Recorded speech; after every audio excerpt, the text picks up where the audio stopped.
The room was filled with flowers. Soft pinks, whites, stuffed animals still wearing their tags. A lullaby played from the hallway speaker.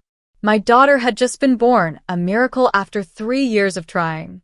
And I was too sore, too stunned, too full of love to do anything except stare at her tiny face. I didn't know that just 15 miles away, someone was tearing that love apart, piece by piece. My sister had a spare key. She said she'd help set up the nursery while I was in recovery. Said she wanted to surprise me. At 3:47 p.m., I heard the front door of our house slam. The sound carried through my husband's phone during a call. I remember asking weakly, "Was that our place?" He stepped out to check, but by the time he returned, his face was pale. He didn't speak. He just turned on his phone camera and handed it to me. I stared and stared. The nursery was wrecked. The crib splintered. The wall decals I had picked with trembling hands at 30 weeks. Torn down, stuffed in garbage bags. The changing table flipped on its side. Drawers dumped out like someone had been looking for something. Shredded baby books. Scattered diapers. A single balloon still floated in the corner, like a cruel joke. On the wall, written in black marker over the pastel wallpaper, were 5 words. You needed this wake-up call. I couldn't breathe. My chest collapsed inward. I tried to sit up and winced, the stitches pulled. My husband reached for me, but I didn't even feel his hand. It was my sister. My only sister. She knew what this baby meant. She'd cried with me through the miscarriages. Said she was praying for us. So why? Before I could ask, the door to my hospital room opened again. Heavy boots. Crisp uniform. 4 medals across the chest. My father-in-law, a retired Marine general, stood at the doorway. And when he saw my husband's face, saw the video paused on the destruction, he didn't blink. He just asked one question. Where is she? My sister was still at the house. She had no idea he was coming. She didn't hear him come in. That's the part one still think about. While I lay in a hospital bed, stitches still raw, heart splitting open from what she'd done, my sister was at our house, barefoot on our baby's rug, sipping tea like nothing had happened. She was on the phone when he opened the door. Not with me. Not apologizing. Laughing. My father-in-law didn't yell. He didn't slam the door. He just stepped inside, his polished boots sinking slightly into the mess she'd made, diaper shredded, books ripped, a mobile twisted like a noose. She turned and froze. The mug slipped from her hand, shattered on the wood. Sir, she started, as if that would help. He said nothing, just walked forward, his uniform pristine, every medal on his chest glinting under the hallway light. The kind of man who'd commanded troops on foreign soil, and now stood in the wreckage of his granddaughter's first room. I thought, she stammered. I thought it would help. Wake her up. She's too soft. Too naive. She doesn't know how hard life with a baby is. He raised a hand. She stopped mid-sentence. And then, in the calmest voice I've ever heard, he said, You destroyed the sanctuary of a child who hasn't even breathed a full week of life. That is not help. That is war. She laughed nervously. You're not seriously. But he wasn't smiling. From the hallway, he pulled out his phone. Snapped photo after photo. Evidence. Damage. The message scrawled across the wall. Leave, he said simply. Now. Before I call the police. Or worse, your job. Her face twisted. You wouldn't. He stepped closer. I've written field reports more detailed than your entire resume. 1 call. She backed up. She looked small then. Not like the sister I used to follow around. Not the woman who once swore she'd protect me. Just someone who'd crossed a line she couldn't uncross. She grabbed her bag and bolted out the front door. He didn't follow. He just stood in that broken room, the soft pink wall behind him torn and stained, and whispered, No one hurts my family. By the time I was discharged, the house had been cleaned. Not by her, of course not. By my husband, his father, and 2 of his retired military buddies who treated every shattered picture frame like it was evidence in a crime scene. The nursery wasn't the same. We tried to repaint. Tried to hang new decals. But something in the air had shifted. Like the room knew. I held my daughter in the doorway and promised her, this will never happen again. I meant it. Meanwhile, my sister had gone quiet. No apology. No message. But I started to hear whispers. From a friend who worked in HR. From a neighbor who'd seen her storm out of her condo in tears. From my aunt, who'd received a cryptic group text. I guess I'm the villain now. Everyone's so dramatic. She was playing victim. Of course she was. That's what she did best. But here's what she didn't expect. My father-in-law didn't stop at photos. He filed a police report, documented every inch of damage, logged repair costs, took statements. Quiet. Legal. Impeccably organized. I didn't even know until I found the folder on the kitchen table, labeled Infant Property Damage, Civil and Criminal Options. His handwriting was neat, precise. He wasn't angry for a moment. He was building a case. Do you want me to press charges? He asked me one morning, pouring coffee like he was asking about the weather. I looked at my daughter sleeping in her bassinet. I want her to feel what I felt, I said. Not physically. Emotionally. The helplessness. He nodded once. Understood. That week, a formal letter was sent to her employer. Not from me. From a licensed attorney. It didn't accuse. It simply stated the facts. She entered a home without permission. She caused emotional and property damage affecting an infant. A civil claim was being considered. And just like that, the cracks started to show. She posted vague quotes online. Deleted comments. Went off private. Back on. And then she called me. Voice low. Tight. You're ruining my life over some baby furniture? I smiled. Just slightly. No, I said. You did that. And I hung up. By week 2, the fallout was no longer silent. Her job placed her on leave, pending internal review. She deleted her LinkedIn. Family group chats started to split like fault lines, some defending her, others asking, why would she even do something like that? The story had leaked, not from me, but from the paper trail. The police report, the formal letter, the photos someone else forwarded to someone else, and suddenly, the truth had legs. And still, she hadn't said the words. Not once. No, I'm sorry. No, I was wrong. Instead, she texted my husband. Your father's gone too far. She's using the baby to punish me. That was the moment I stopped feeling conflicted. The moment I stopped wondering if I'd been too harsh. Because there's a kind of broken you don't come back from. The kind where someone looks at your newborn child and sees an opportunity to hurt you. So I got to work. Quietly.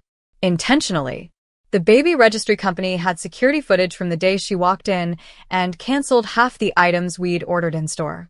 My best friend sent me screenshots of my sister bragging weeks earlier about taking things down a notch. Another mom from our neighborhood messaged, saying she'd overheard my sister at a cafe talking about how I was getting too much attention lately. Piece by piece, her jealousy became public record. No shouting. No chaos. Just truth. And then came the baby shower photos. Not mine, hers. From 4 years ago. I reposted one. No caption. Just the image of her beaming beside a pristine nursery, surrounded by gifts and love. People understood. And in the comments, someone wrote, wild how someone who had so much joy for her own child could destroy someone else's. It spread. Quietly. Organically. She noticed. She texted me again. This time just one sentence. You really want to ruin me? And I replied, no. I want you to remember what you ruined. Every single time you see a crib, hear a lullaby, or walk past a baby aisle, I want you to remember. The knock came just before midnight. I was rocking my daughter by the window, her soft breathing steady against my chest, when I saw the silhouette on the porch. At first, I thought it was a neighbor, but then the shape shifted, arms crossed, pacing like a trapped animal. My sister. I didn't open the door. Not at first. My husband came down the stairs, shirt wrinkled, eyes sharp. You want me to handle this? But I stood, carefully placed my daughter in her bassinet, and opened the door myself. She didn't wait for an invitation. She stepped inside like she still belonged, like she hadn't shattered the quiet peace of this home 2 weeks earlier. Okay, she said, already shaking. I messed up. I know. But you're turning this into a circus. You need to stop. I stared at her, at the trembling hands, the puffed eyes, the unraveling pride. You didn't just mess up, I said. You violated something sacred. She laughed bitterly. God, you always act like you're some kind of martyr. It was furniture. It was just a stupid room. My voice cut through hers. It was hope. She blinked. It was the room I sat in every night wondering if I'd ever get to hold a child. It was the color I picked after the 4th miscarriage. It was the one place in this house that wasn't filled with grief until you decided to stain it with your own. She was quiet now, breathing hard, tears clinging to her lashes. I lost everything, she whispered. My job. Half my friends won't speak to me. You lost their version of you, I said. The one you created, not the one you became. She stepped forward. So that's it? You're done with me? I glanced over at the bassinet. No, I said softly, but I'm done making you the center of my forgiveness. Behind me, my husband had taken out his phone. He pressed play. A video. The nursery. The wreckage. The writing on the wall. My sister's voice, from the background. She needs to wake up. Her eyes went wide. You recorded it? My husband spoke calm. No. You did. We had cameras installed last month. You forgot. Her mouth opened. Nothing came out. I didn't need to say another word. She walked out in silence. And this time, the door didn't slam. It closed, softly, finally. The silence didn't last long. Within 48 hours, her voice was back, just not in my house. This time, it echoed online. A half-apology video posted to her private story. Teary-eyed. Dim lighting. Cropped sweater. A soft filter. I made mistakes. But I've been through so much too. I wish people knew the whole story. She didn't name me directly, but the caption said enough. Some wounds go both ways. Forgiveness is for the strong. She was rewriting the narrative, trying to spin the destruction into misunderstanding, trying to turn the nursery into a metaphor, trying to be the victim. But this time, I didn't reply with silence. I replied with clarity. A single post, a carousel, the before photo, our nursery, glowing in soft yellow light, crib assembled, bookcase filled, a name banner on the wall. The after, splinters, chaos, black markers scrawled like a scar. The final image, my daughter's tiny hand in mine. No caption, no tag, just 3 dates. Built, June 12th. Destroyed, August 4th. Rebuilt, not by her. Within hours, the comments section flooded. People remembered. People cared. People compared the timelines. People asked questions. She turned off her comments. Then she deleted the video. Then she vanished. But here's the thing. I wasn't chasing revenge. I was preserving the truth. And the truth, when spoken plainly, doesn't need a spotlight. It stands on its own. A week later, I got a letter in the mail. No return address. Just my name, in familiar handwriting. Inside. 1 paragraph. 9 sentences. Not a single one said, I'm sorry. Instead, I hope one day you'll understand why I did what I did. I folded the letter once. Then again. Then slid it into the shredder. Because understanding doesn't heal what you refuse to name. And forgiveness doesn't grow where there's still rot. That night, I rocked my daughter in the finished nursery, the one we rebuilt together, with hands that loved her. And as I hummed her to sleep, I realized something. My sister never destroyed the room. She just revealed what never belonged in it. Fall came. The nursery smelled like baby lotion and new wood. The walls were freshly painted, sage green this time, and every inch felt earned. There were no more calls. No more notes. Just a clean kind of silence. Until I got a message from her ex. Yes, my sister's ex. The one she never spoke about. He'd seen the story online. Said he wasn't surprised. Said she used to do things like this before, small acts of destruction, always masked as truth-telling. But then he said something that stuck with me. She doesn't hate you. She envies you. That's why she tried to break what you built. I stared at the message, unreadable. Not hurt, not even angry. Just confirmed. That weekend, I donated the last of the old baby shower items she'd touched. The ones she'd once gifted me before she turned. I gave them to a women's shelter with young moms. Women who knew what it felt like to rebuild from nothing. And I left a note inside one of the boxes. For someone who deserves a beginning full of grace. The final blow wasn't explosive. It didn't need to be. It was the absence. The fact that she wasn't invited to my daughter's naming ceremony. The fact that her name was never mentioned in the speeches. The fact that, when asked who helped raise this child, we answered with photos, and none of them included her. She tried to text one last time. A picture from years ago. Us in matching dresses as kids. No message. Just nostalgia. I didn't reply. I just archived it. Because some memories aren't wounds. They're warnings. Later that night, I watched my husband cradle our daughter under the string lights in our backyard. My father-in-law grilled quietly in the corner, apron on over his uniform pants. Friends laughed over dessert. And me? I didn't miss her. Not even a little. Thumbnail-worthy scene. A peaceful backyard evening. String lights glowing. Husband holding the baby.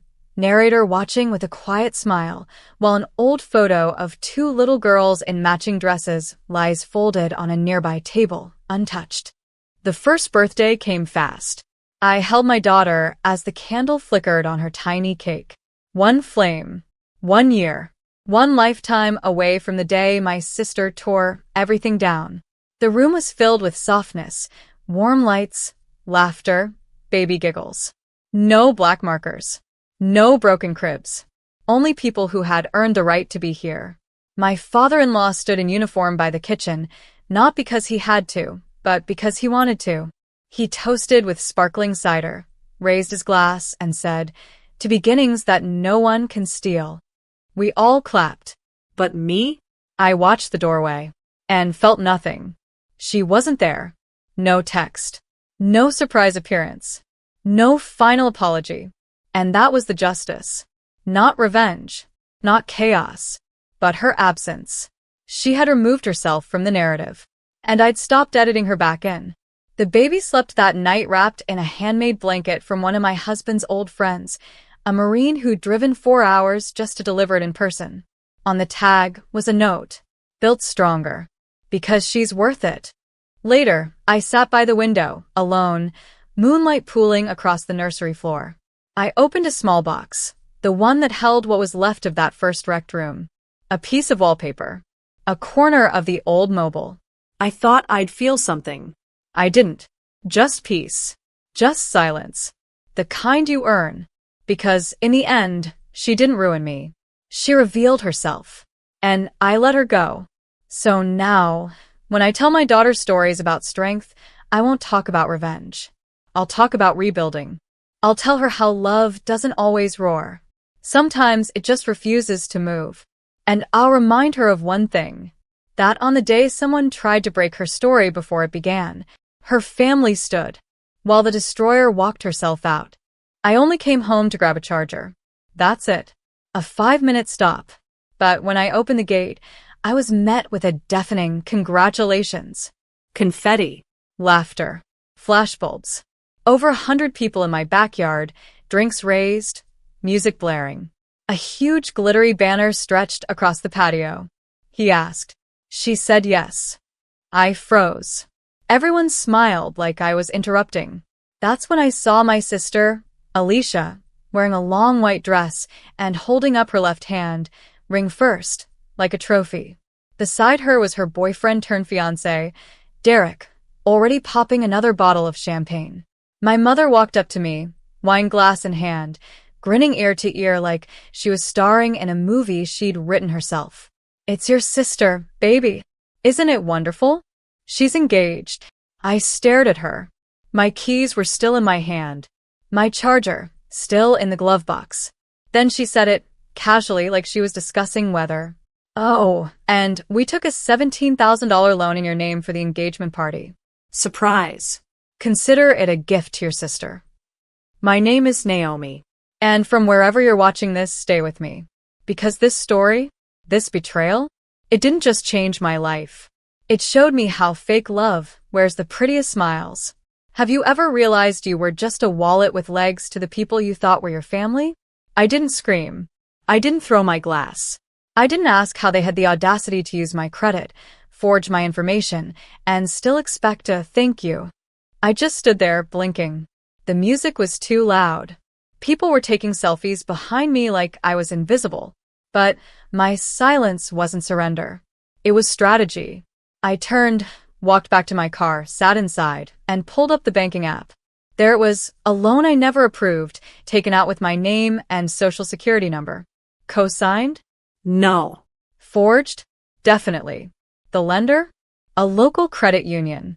And the contact email? My mother's. Still not breathing hard. I froze the account. Reported identity theft. Locked my credit. Then I opened a separate folder on my phone, the one labeled "Do not open unless they go too far." Inside was a single, time-stamped video. Clear footage of a conversation between my mother and Alicia, caught last Christmas on my nanny cam, the one they didn't know was still recording after the baby shower. In the video, Alicia says, "I mean, Naomi's not going to get married anyway. Might as well let the money go to someone who knows what to do with it. And Mom? She owes us. After all we've done. She should feel proud we're using her name for something beautiful." I stared at the screen, then hit share. To 102 recipients. Every guest on the RSVP list. Even Derek's ultra-conservative mother, who always prayed for our family to find its morals again. The caption? She said yes. Just not with her own money. 12 minutes later, I watched from my parked car across the street as chaos rippled through the backyard. One by one, faces turned toward my mother. Then Alicia. Then the fiancé. Phones came out. Eyes widened. A woman screamed. Derek threw his champagne flute and stormed out the side gate. And me? I finally grabbed my charger. Then I smiled. Because the party was over, and my silence had just stolen the spotlight. Growing up, my name was never Naomi, not to them. I was the responsible one. The helper. The one who made sense. Alicia was the dazzling one. The beautiful problem child with charm as sharp as her lies. She'd skip class, sneak boys in through the laundry room, rack up debts like trophies, and somehow, I was always the one Mom looked at when it all fell apart. Naomi, fix this. You know your sister isn't built for stress. I used to believe it. Thought maybe it was my duty to keep things afloat. That being the quiet, sensible daughter meant being the sacrifice. When Dad left, they both unraveled like a badly stitched dress. Alicia took to partying. Mom took to blame. And I took to working. Straight A's. Scholarships. Night shifts through college. I studied marketing while delivering groceries just to keep my student loans in check. Meanwhile, Alicia followed her passion into a lifestyle of manicures and modeling that never paid a cent. And every time her rent was late, guess who got the midnight call? I didn't realize then that my success wasn't admired, it was exploited. Even when I bought my first car at 23, Mom said, "Be a dear and lend it to your sister. She has a date." Lend it? Alicia kept it for 4 weeks and returned it with a dent and a perfume I couldn't scrub out. I didn't argue. I never did, because deep down I thought, maybe if I was good enough, quiet enough, helpful enough, they'd finally love me the way I deserved. But love built on convenience? It's not love. It's leverage. I should have seen it coming that day in the backyard. The polished banner. The manicured lawn. The catered table bursting with food I never got as a child. All of it screamed money, but not theirs. Mine. $17,000 worth of a lie. When I got home that night, I sat with the silence. And it hit me. They hadn't just stolen my credit. They'd stolen my story. Rewritten it so Alicia could be the golden daughter, and I could be the invisible source. But they forgot one thing. I wasn't the same girl from years ago. I had receipts. Literally. Months ago, I'd started keeping track of everything. Screenshots of text requests, Venmo receipts labeled Alicia's dentist, emails with mom asking for just a quick emergency loan. All of it. At first, it was for my own peace. But now, it felt like ammunition. And the more I scrolled, the angrier I became. One screenshot in particular stopped me cold. It was from Mom. Naomi will never say no. She thinks being needed is the same as being loved. That night, something inside me died. But something else, something colder, was born. The girl who took guilt like oxygen? She was gone. And the woman who was left behind? She was going to make sure they never borrowed her name again. Not for a car. Not for a credit card. Not for a fantasy wedding that didn't even belong to them. And definitely not for a happy ending they never earned. In the weeks after I sent that file to all 102 guests, I expected rage. What I didn't expect was silence. No calls from Mom. No long texts from Alicia, filled with tearful, "You ruined everything" dramatics. No emails. No threats. Not even a knock on my door. And that silence? It screamed louder than any insult. But it didn't take long to uncover the truth. 3 days after the backyard blow-up, I got a call from an unknown number. I almost didn't answer, but something in my gut told me to pick up. It was Derek's mom. The same woman who once told me I was too quiet for a family like yours. Now her voice shook with a mix of shame and sympathy. "I just want to say, I'm sorry. I didn't realize what they'd done to you. I didn't say anything. Just let her talk." Derek's called off the engagement. He saw the messages. The loan. The way your mother laughed when someone asked why you weren't at the party. He said. She paused. He said Alicia looked proud when she admitted it. Proud. They were proud of stealing from me. That's when it hit me. The betrayal wasn't just financial. It was spiritual. They had practiced erasing me. Not just once. Not just now. But for years. And I'd let them. Derek's mom told me something else. Something darker. Your mom said she hoped the marriage would finally show Naomi who the real woman in the family is. That Alicia deserved the spotlight because she knew how to use it. That night, I went through old family photos. And I noticed something I hadn't before. In every major celebration, every dinner, every so-called family moment, I was either cropped at the edge or holding something, a tray, a purse, someone's coat. Always the helper. Never the one celebrated. They didn't forget me at that engagement party. They planned it that way. I scrolled back through texts, through emails, and one stuck out. A message from my mother to the party planner. The guest list is done. Naomi won't be staying. She's just coming by to get something. My chest tightened. They'd known. The whole thing had been timed. Mom waited for me to come by to grab my charger, so they could drop the news to my face and call it a gift. A gift. They wanted to see my pain. To see me swallow it like I always had. But this time, I had something better than silence. I had a plan. I'd already frozen the loan, reported the fraud. But I also reached out to an attorney. I handed over every document, every forged signature, every screenshot.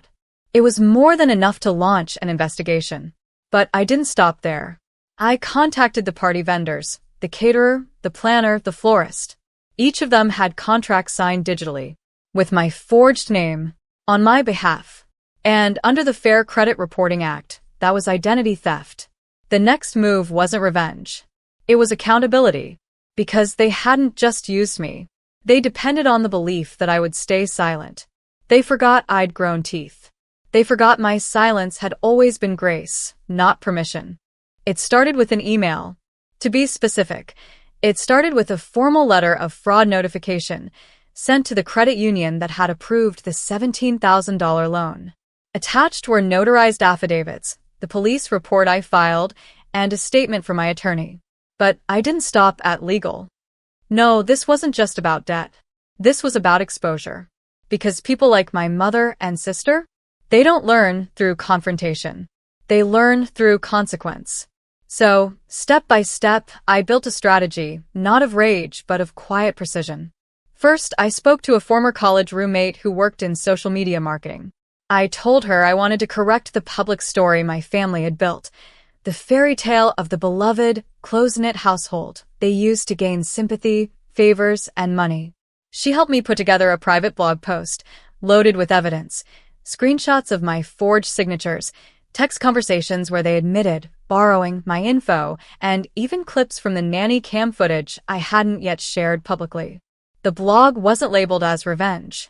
It was labeled, "When Family Isn't Family, a Financial Abuse Survivor Story."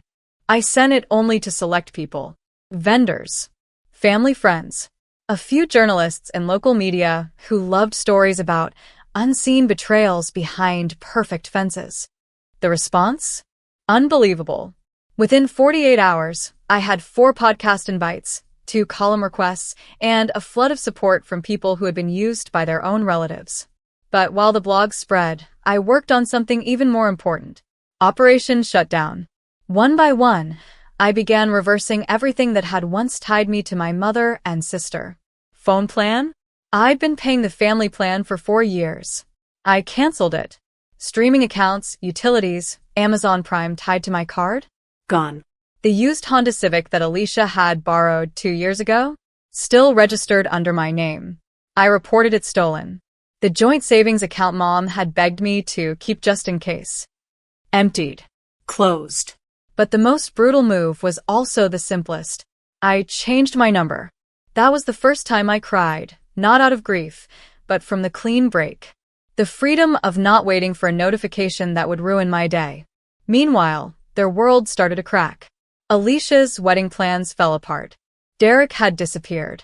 Vendors demanded full payment, and when they realized the contract signatures were forged, some threatened lawsuits. And the best part? That $17,000 loan? The credit union launched a formal fraud investigation. Both my mother and sister were notified. Their names were flagged. Their accounts frozen.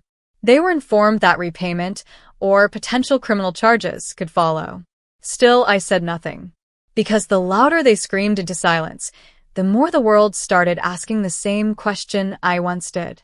How could someone do this to their own daughter? And the answer? Because they never saw me as a daughter. I was a tool, a credit score, a lifeline. But I had cut the cord. And for the first time in my life, I wasn't the one drowning. They were. And I was standing on the shore, dry and unbothered. The first public crack came during brunch. Not mine, of course. I had long stopped attending family events. But this one made the news. A well-known cousin of ours, an influencer with just enough clout to go viral, had hosted a live birthday brunch in a local garden cafe.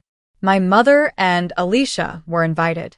What none of them expected was that someone at the table had read my blog and printed it. Halfway through mimosas and photo ops, the woman calmly pulled out a packet of papers, set it on the table, and asked, "Is this true?" Alicia tried to laugh it off until the screenshots were passed around. That same day, I received a DM from someone I barely knew from high school. "Girl, your mom and sister just got dragged at Naomi's brunch.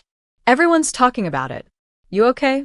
I didn't reply, because I was better than okay. I was watching them lose the thing they cared about most. Not me, not family. Status. You see, the tables didn't turn with lawsuits. They turned with reputation collapse. Vendors they'd once charmed blacklisted them. Mom's beloved charity circle? Gone. She was quietly removed from the planning committee for their annual gala. One board member wrote me privately, "We can't associate with anyone involved in active fraud investigations. I hope you're rebuilding. You deserve better." Even their neighbors, the ones who used to wave politely when I carried in groceries, stopped by my new place with baskets and apologies. "We didn't know," they'd say. "They always talked like you were the cold one. We had no idea." That was the thing about abusers. They spin the story until you believe you're the villain, just for surviving. But now? Now the story had a narrator. Me. And I didn't even need to speak anymore. Then came the final blow. A letter, certified, sealed, from the credit union. After investigating the forged documents and matching email trail, the bank determined intentional identity fraud. Charges were not pressed because of my signed waiver, but repayment was demanded in full. $17,000. Due within 60 days. And the account? Frozen. Neither my mother nor Alicia could open another line of credit at that institution again. They called. Of course they did. First it was Mom. You've always been so emotional, Naomi. Do you really want to destroy your own family over a misunderstanding? Then Alicia. Wow. So you're going to ruin my whole future over one mistake? Over a little money? I didn't reply. Instead, I forwarded the voicemails to my attorney for record keeping. And as a little cherry on top, I posted a simple tweet. They used my name to fund a party I wasn't invited to. So I used the truth to reclaim it. No names. No need.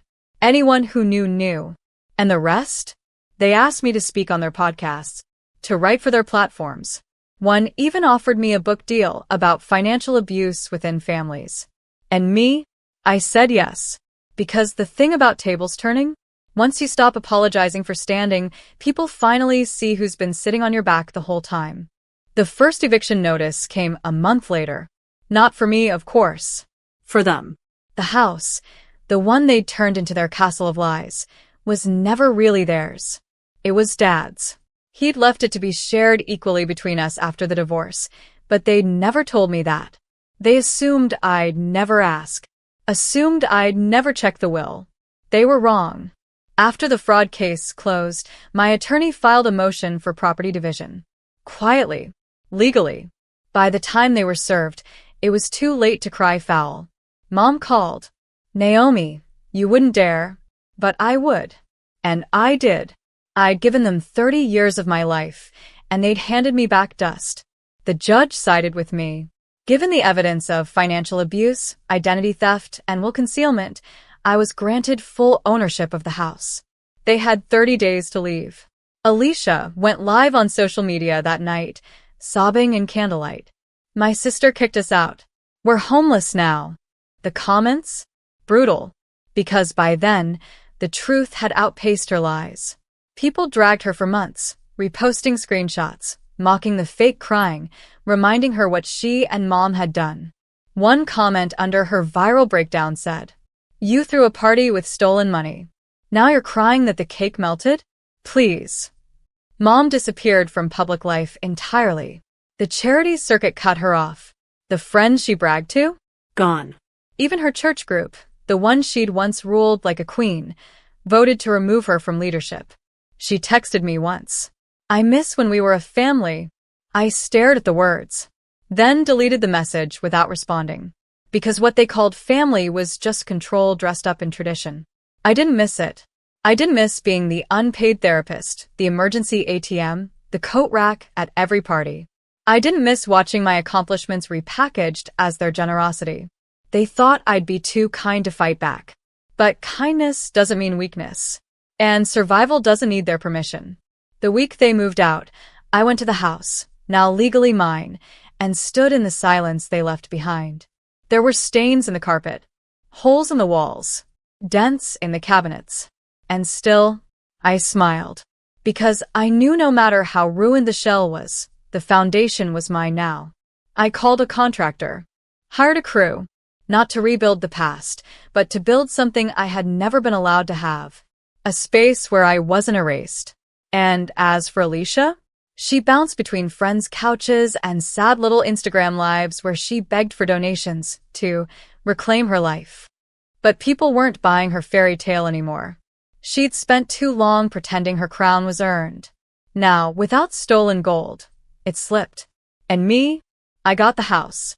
I got the peace. And I got the last word, without ever raising my voice. Because revenge didn't come in screams or slaps. It came in proof, power, and peace. And they lost all three. The house was quiet for the first time in years.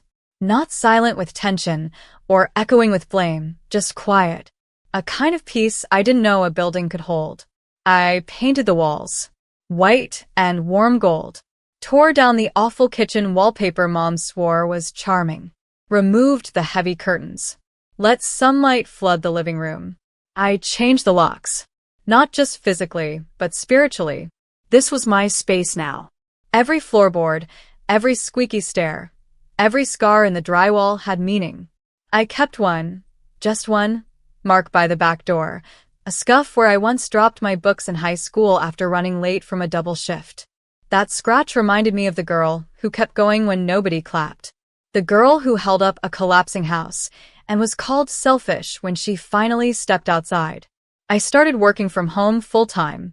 By then, my blog had turned into something much bigger, a platform. I called it in her name.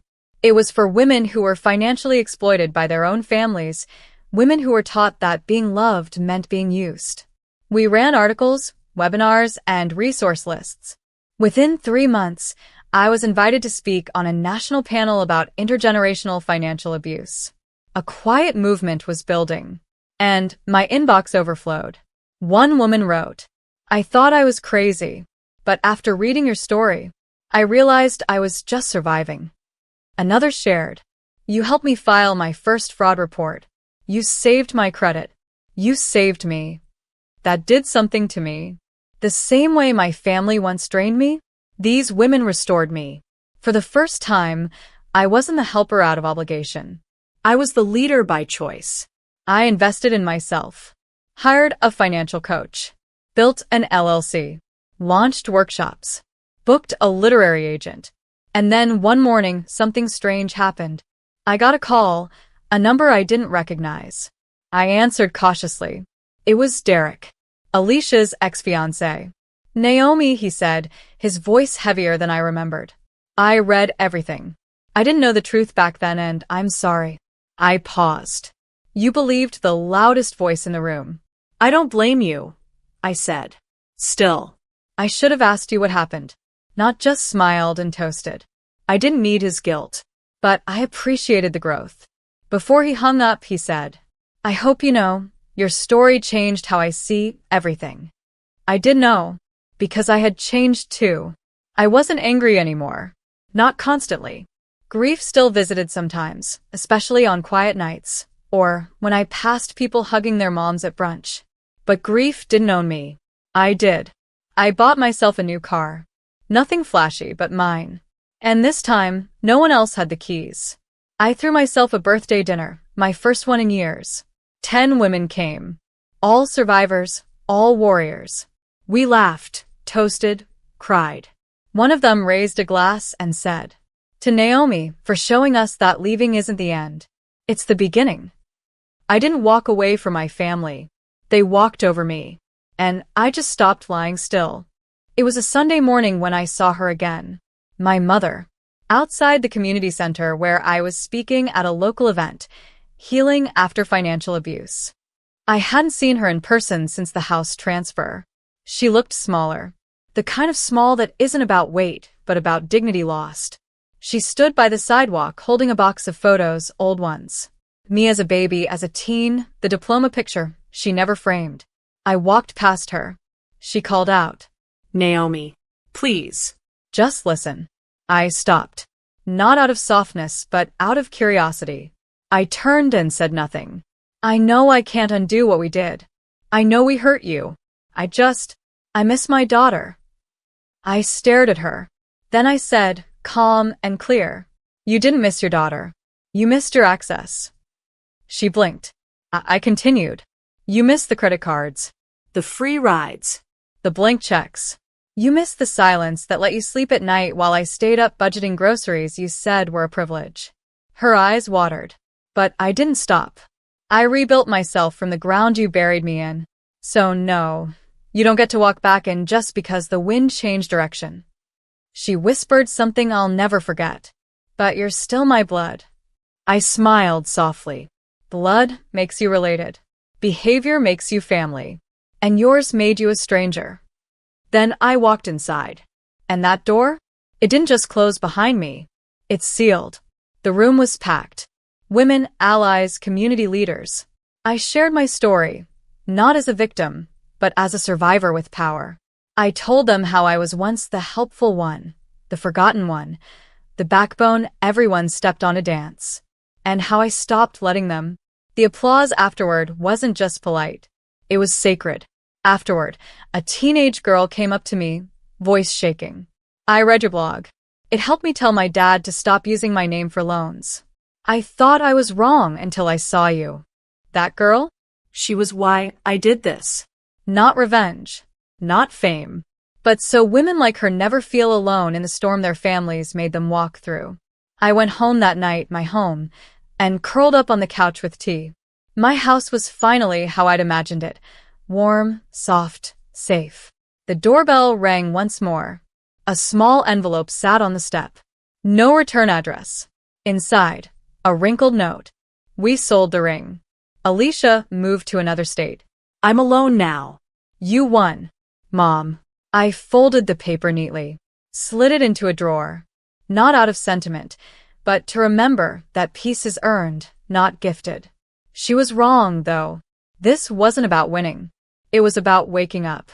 Waking up to a life where I no longer waited for permission to exist, to speak, to matter. I wasn't the extra seat at the table anymore. I was the table. I was the whole damn house. And no one would ever write my name on a debt again. Unless that debt spelled, you underestimated me.